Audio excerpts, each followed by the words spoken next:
Hello everyone, कैसे हैं आप सब लोग। उम्मीद करते हैं अच्छे होंगे।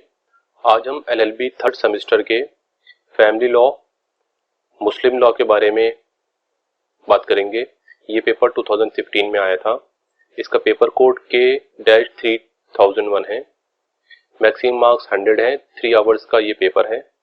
Attempt all the section as per instructions. Section A, जो कि वेरी शॉर्ट आंसर इसके अंदर आपको देने हैं। 75 वर्ड्स के अंदर अंदर आपको अपना आंसर देना है।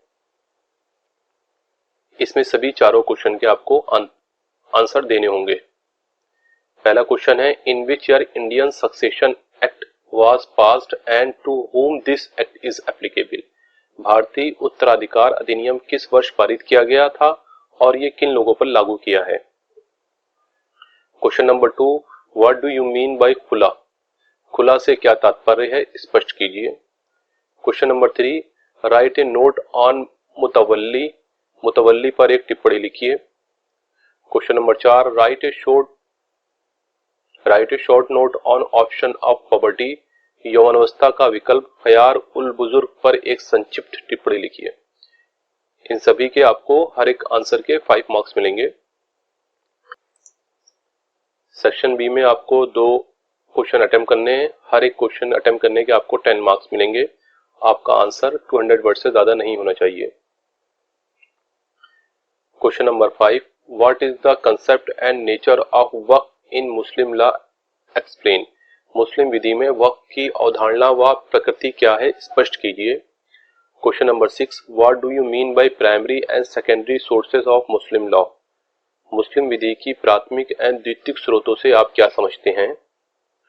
Question number 7, write down the grounds of divorce under Muslim marriage act. मुस्लिम विवाह अधिनियम के वर्णित तलाक के आधारों का वर्णन कीजिए। सेक्शन सी, खंड सा, descriptive answer question. Attempt any 3 question, each question carries 20 marks.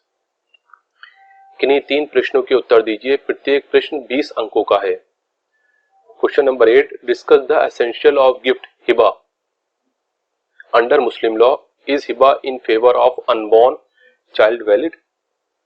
मुस्लिम विधि के अंतर्गत दान के आवश्यक तत्व क्या हैं? क्या अजन्मे शिशु के पक्ष में हिबा वैध है? Question number 9, what restriction have been imposed on the power of a Muslim to dispose of his poverty by will.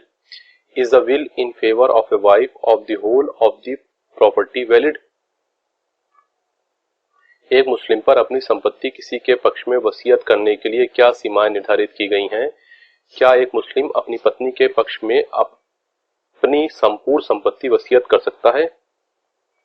Question number 10, what are the essential of a valid Shia marriage and difference between the irregular फासिद and void बातिल marriages. वैध विवाह की आवश्यक शर्तें क्या हैं? अनियमित, फासिद एवं शून्य विवाह बातिल में क्या अंतर है? Question number 11, explain Muslim widow right of her unpaid dower amount. Elucidated your answer with the help of relevant case law. एक मुस्लिम विधवा के उसके अदत्र मेहर के अधिकार के बारे में विस्तार से लिखें। अपने उत्तर को सुसंगत वादों की सहायता से स्पष्ट करें। Question number 12, discuss the concept of legitimacy under Muslim law. Is adoption of child recognized under Islamic law. धर्मज संतान की अवधारणा का वर्णन कीजिए। क्या इस्लामिक विधि के अंतर्गत दत्तक एडॉप्शन वैध है? यहाँ ये क्वेश्चन पेपर एंड हो जाता है।